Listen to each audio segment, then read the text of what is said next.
kasih Anda masih bersama kami. Informasi selanjutnya yakni dalam rangka menjalin silaturahmi di kalangan wartawan, Persatuan Wartawan Indonesia Aceh menggelar buka puasa bersama Jumat kemarin.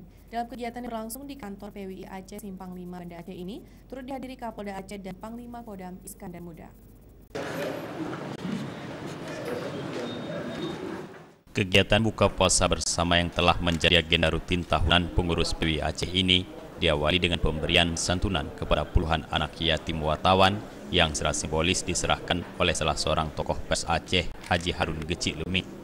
Gubernur Aceh Zenia Abdullah dalam sambutan tertulisnya yang dibacakan, Sekda T. Dermawan menyatakan, pers memiliki peranan penting dalam mendorong pembangunan sebuah daerah, karena tanpa adanya peranan pers, apapun yang dilakukan pemerintah tidak akan sampai di masyarakat.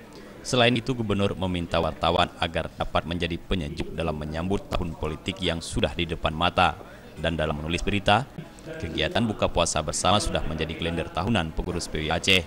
Dan melalui kegiatan seperti ini, diharapkan mampu menjalin silaturahmi antar wartawan dan pemerintah daerah. Yufrizal dan Faisal, Aceh TV.